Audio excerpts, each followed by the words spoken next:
Nigeria's power sector recently saw some sort of upheaval with regards to the management of some of the DISCOs, distribution companies. 5 of them were taken over because they couldn't service their loans or some other reasons. One of Nigeria's banks made the call. This has raised concern about the sustainability of that industry. What will be the fate of customers, Nigerians, with the instability in that sector? What went wrong really? Some have alleged that the assets of the old PHTN, that's the Power Holding Company of Nigeria, especially at the distribution end, were sold to buccaneers who were only interested in stripping assets and making a kill in the industry. Is it a fact that most of our DISCOs have not made any substantial additional investment in infrastructure since they took over these assets? The current administration of President Muhammadu Buhari prides itself for its commitment to infrastructure spending. And to be fair, the administration has given the issue of infrastructure one of the best shots since our return to democracy in 1999. But have they done enough? Is the infrastructure we have seen commensurate with the debts that we have incurred? Are we likely to have white elephant projects now that the administration is rounding up? For example, the past Minister of Transport, Rotimi Amechi, had so many projects going in the rail sector, for example. Like Ajaokuta Mills, steel mills, will we have half-done projects, and can we find the local expertise to complete these projects if the loans stop coming? The world stands at the epoch of another global recession, so that is a real concern. How can Nigeria solve our infrastructure problems, from power to roads, to water to schools? When will we stop the complaints? Is there a light at the end of the tunnel? Indeed, what should be the focus of the next government with regards to infrastructure? And has privatization failed us in that sector? These are the concerns which we will be raising with our guest today, Malam Habu F. Dauda, H.F. Dauda, the Moisoro of FICA, and a consultant in the energy industry, power sector specifically. He is also a renowned and committed politician with his eyes on a better Nigeria. Welcome, Moisoro, to our show today, The Nationalist. You are here, this is your second time here, yes, and yes. We're very grateful for answering us every time we make a call. So, I just described some of the issues in the electricity sector, particularly power sector. What's your take on all this goings on? Well, you mentioned the 5 DISCOs that were just taken over. You will agree that the loan and the debt that has piled up on top of these DISCOs is not going to go away easily. And the revenue that they are collecting is now going to pay these loans off. So what they are facing is a situation where they cannot improve the network because they're not making enough money. They cannot pay off the loans because they're not making enough money.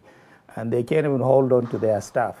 Because I know in some DISCOs, when this reorganization started, they have to let go of their management and their general manager cadre and all that stuff because they just don't have enough resources at their disposal to be able to handle these 3 areas: loans, the infrastructure itself in terms of the network, and the skills that they needed. So this has created a failure in terms of the DISCOs. Did privatization fail? I wouldn't say it failed, but there are players and there are regulations that have failed, and those things need to be corrected. Because some regulations say that in a DISCO, when you collect your income or annual revenue or monthly revenue, you are going to divide it into certain sectors. The TCN has to be paid, GENCOs have to be paid, and then the banks have to be paid, then the DISCO, and then the balance is what comes as improvements in equipment. There is no money once you pay the first 2. If you pay the GENCOs and the TCN, there is no money left. When the banks looks at it, they will have to wait, and the banks now are tired of waiting. So that's why they took over, saying, okay, but is it going to help the market? Is it going to help them? No. Is it going to help the banks themselves if indeed there's no money after you pay GENCOs and TCN? So if the banks come in now, they're going to say, okay, we are here to reorganize. But what are you going to reorganize? Because the money is not there. So are you going to stop paying the GENCOs or the TCN? If you can't stop paying them, then still you are left with very little. Are we saying that Nigerians are not able to afford electricity? Because it's looking to me like that is what it is. Because the solution would be to increase the tariffs. But as things stand right now, I'm not sure the average Nigerian can afford an increase in tariffs, because for example, where I live, in this Abuja, we pay more than 100,000 per month.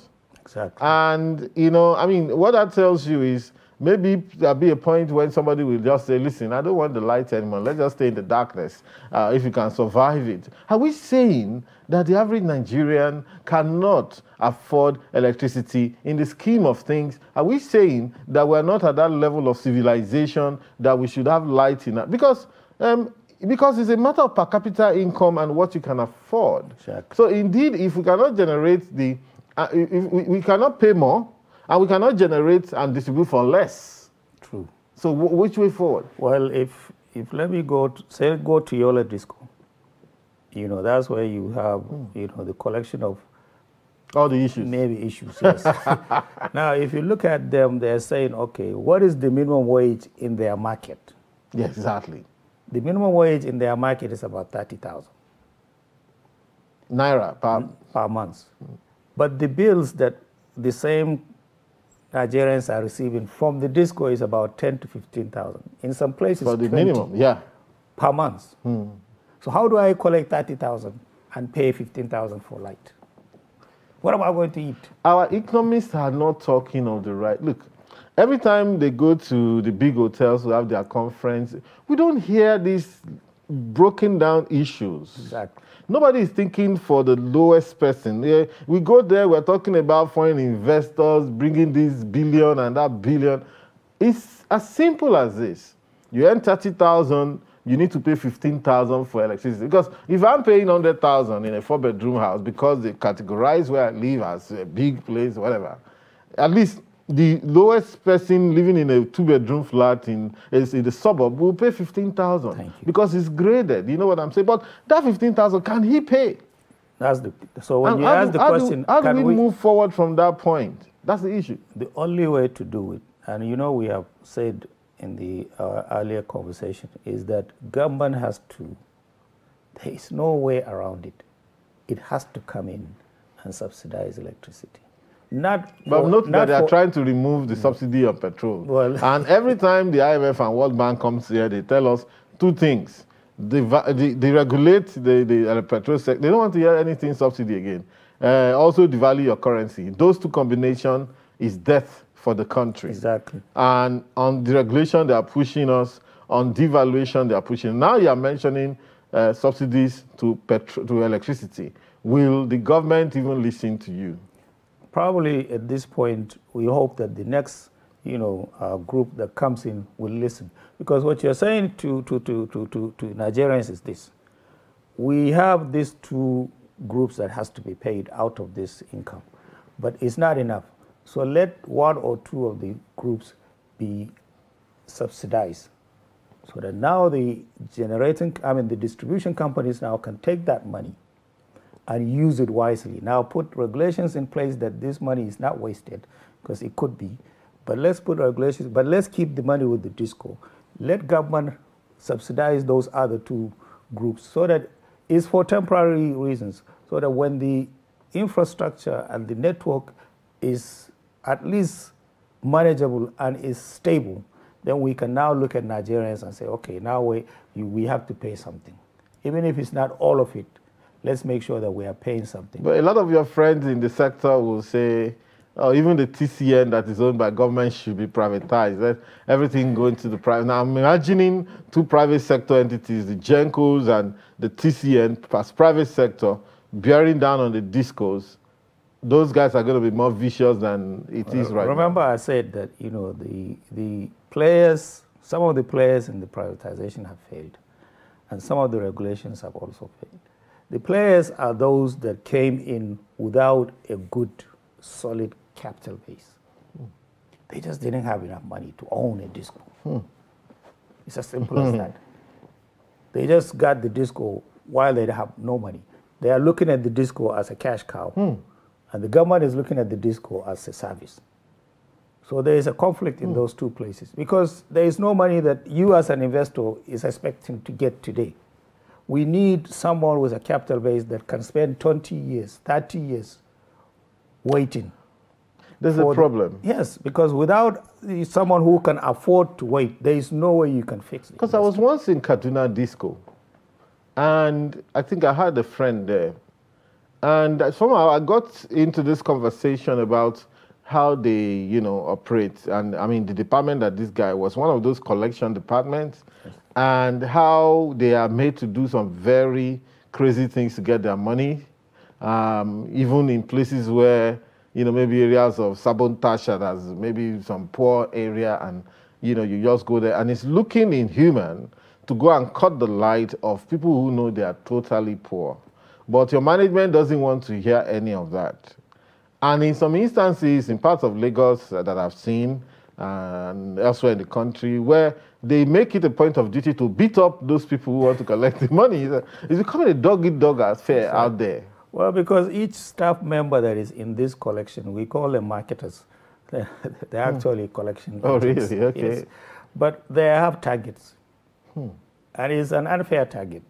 Because exactly. When you look at it, they say there's no way they can collect that money. So they go to great lengths to create, either hardships or conflicts so that people will pay, no matter how much. But the reality of the situation is that when these collection departments look at their bills for the month, and then they go out to collect, they are targeting 80, 75%. Yes.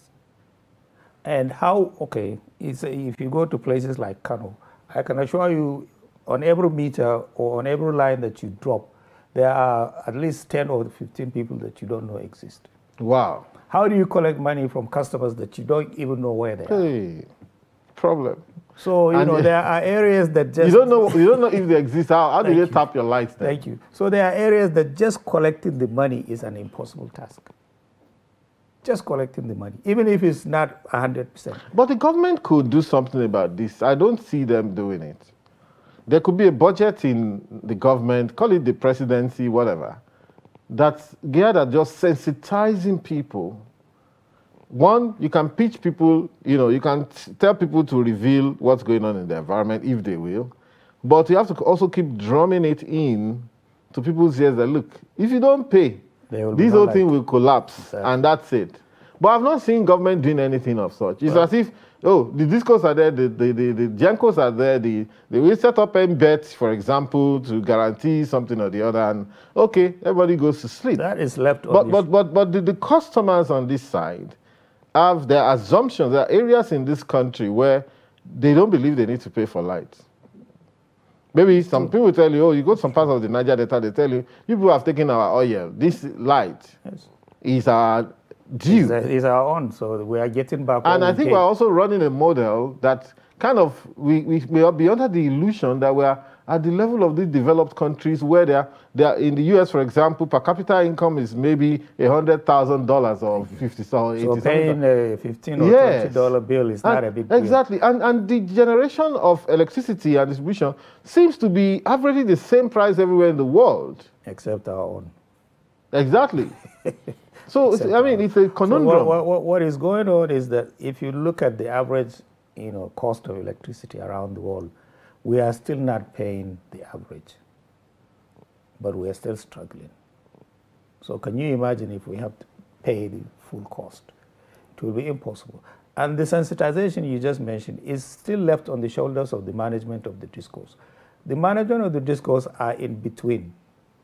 Even though they said that they haven't made enough investment, but from what you have said now, it seems like there's no slack to even say we're making new investments. You can't. As a disco, you stated when you do make investments as a disco, then you are denying the loan company its money, or you're denying the stakeholders their money, or you're denying the customers some of the services that you use that residual money to use it and improve the network.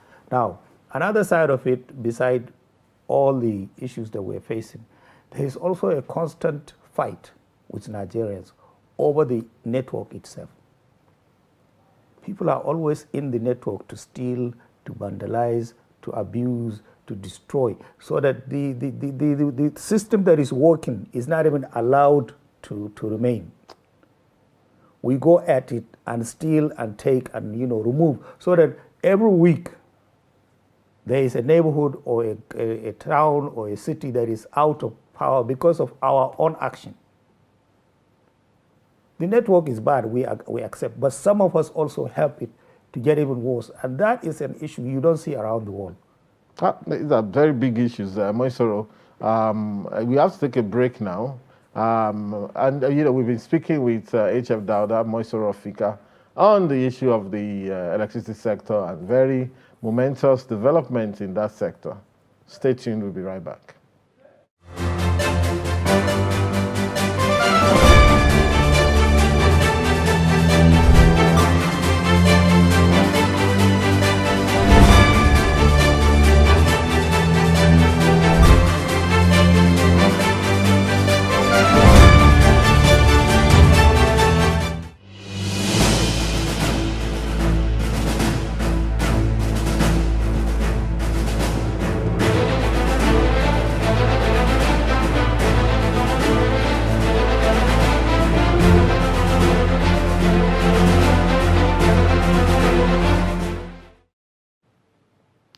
Welcome back to The Nationalist.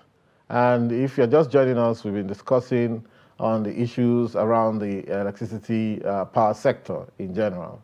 And with us is engineer H.F. Dauda, the Moisoro Fika. So welcome back, Moisoro. Thank you. I was thinking of what alternatives do we have?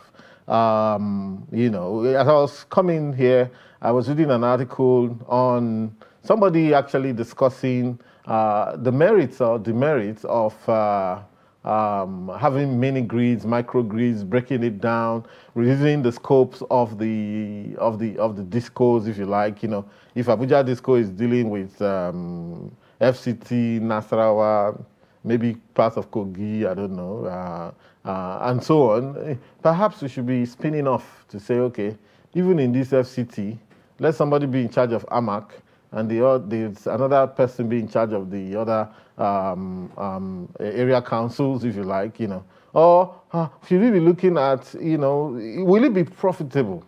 Will it be sustainable? That's the issue, you see. Because now, in the article I was reading, the person also provided a point that actually vitiates their own argument by saying that in places like, was it Germany, not only Germany, made an example of a foreign country and said that how it started was having one generator in the US, one generator powering a house. Okay, in those days, in the early 1900s or so, when Thomas Edison had just, they thought that electricity would burn down houses, but it didn't. So one generator per house, but then after a while, some kind of mini grids that can power maybe two square kilometers or less, and then later on it expanded, So you're looking about an organic growth, a development in that sector. But what we went for was ab initio, a national grid straight from the top and then dovetailing down. Remember, we said that Nigeria is that going to work, the mini grid, micro grid issue? Or what are the agreements or contracts that have been signed with the existing discos that may not let this work? Because if I have the whole of 6 states, for example, or Abuja and so on and so forth, FCT, Kogi, Nasarawa, and you're trying to take some of this off me, it may damage my book such that my investments cannot carry this. Or what have they signed? Well, in the current picture of the industry, where we have 11 discos, I think some of them have bit a bit more than they can chew. A bit more? More than they can chew. So some have proposed, and I agree, that each state should have a disco. Right. Each state should have a disco. Like Benin Disco, which is one of the affected ones, was very dismal. Ibadan Disco is also the performance has been terrible. So if you look at Abuja today, the Abuja Disco covers Nasarawa, Kogi, Niger, and Benue, and then Abuja itself. If Abuja were a disco, just the capital, yes, it will be profitable. It will be profitable. Okay. Okay. But who is dragging us down? If Niger was a disco, it may be behind very far. If Benue were a disco, it may be, manageable. If Nasarawa was a disco, it might do well. So these are the things that we have put together. And one place can bring down the whole disco. So if we unbundle it into states, now we can create successful and unsuccessful entities where now we know where to focus.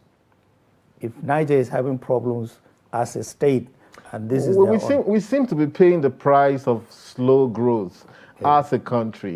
You see, and some of us are seen as ideologues. We've been pushing ideas that seem maybe out of the box and what have you. We're not growing fast enough, and times have caught up with Nigeria. Because the issue now is that, okay, in Abuja, average income in Abuja, maybe let's say is 1 million, 1.5 million per annum. There are people who earn very well in this town, whether in the public service or elsewhere. So you may run a good business here. You can see that Eko Disco, Ikeja Disco seem not affected. Yes, they are doing. So Lagos is a place where you have some good income as well. You may be in Port Harcourt, you probably would have some of that, even though they weren't too affected, but still that they posted their MD as well. But so because it seems like we have missed some decades of growth.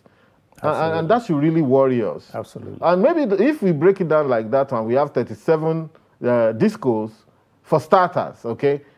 Yes, then we'll now know that, okay, maybe you are from, I can't mention any state now. I say, okay, look, in this state, you guys can only have 6 hours of light a day. Thank you. Because it's what you can pay for. But however, in terms of the transmission, you know that they say that electricity is something that when you transmit once, you must use immediately. So maybe they will stop transiting to those places. Is that doable?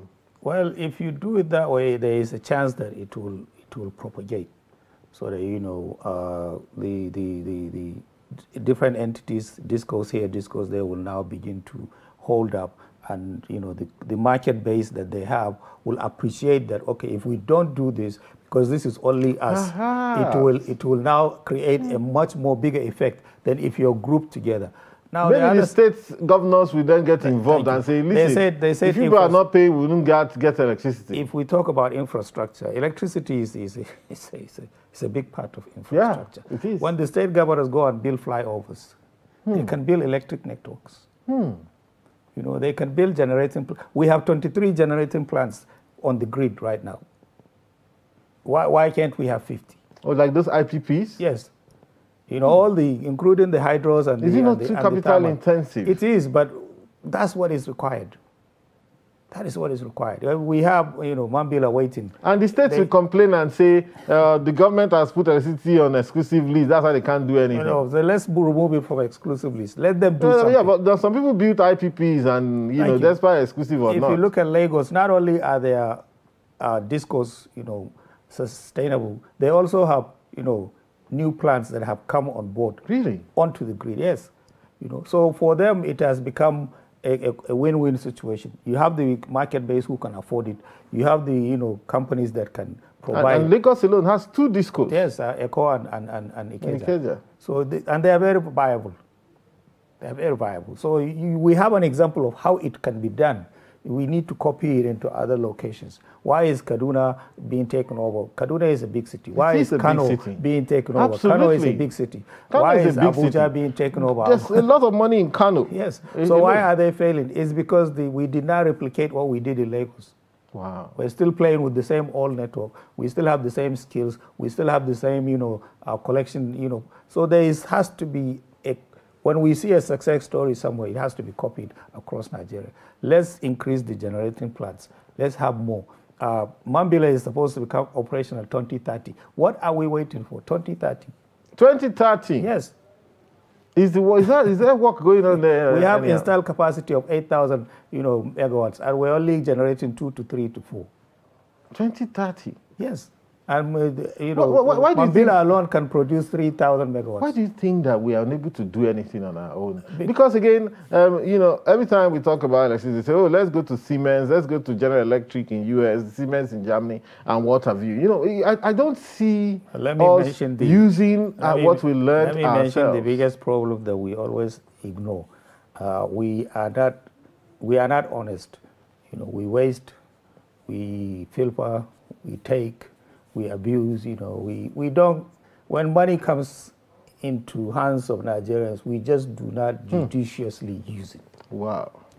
And until we are willing to just use money for the purpose that it's meant for, we'll never get to, These are, well, you need to break that down because you're coming from a socio-psychological Yes. perspective. Well, because, if you have one person or two or three people taking home 200 billion, there is a problem. Yeah. There is a problem. We cannot have electricity when these people are carrying money and hiding it in their own houses. It's not possible. So that has to be changed. There is a responsibility and accountability that needs to happen in the industry and in the government that should now, mix into a success story. But last question, Moisoro. Yes. Yeah, what should be the focus? What would you advise the coming government to do? I mean, given that this current government has about 10 months or so to go, they've tried their best. The president said just yesterday, the presidency is hard, I want to go home, and I don't blame him. I'm not sure it turned out the way he expected. He didn't. And it's really sad. Many of us were also saddened by the performance of this government. But no matter how much they tried, there has to be admission that some things did not go like they promised. But here's what we need to do in this industry. There are basically 3 or 4 things. I'll mention maybe, we already mentioned one, which is to unbundle the discourse and put them into localities by state, if it's possible. That will help. The other one is the capital base. Let's bring investors that have money.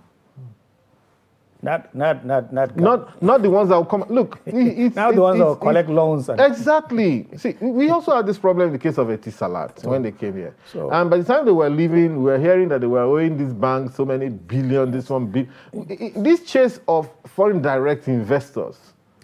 Oftentimes we go and bring investors that will come and put our banking sector under more stress rather than bring in fresh capital. Yes.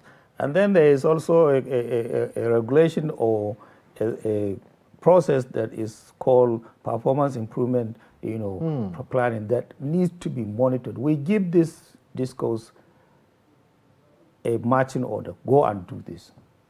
And then we leave them alone. We can't do that. There has to be, we have NBET, we have NAC, we have, all these groups that are supposed to be monitoring and regulating the industry. They need to pick up really hard on where the failures are and insist on corrections. And if the people in the regulation do not have the skills, let's not make the same mistakes and bring political appointments into this group. It needs to be those who understand what is happening. Thank you very much, Moisoro. Thank you. Next time on this show, we're going to drag you down again. Maybe we'll try and talk about another sector, not electricity sector, so as not to bore you.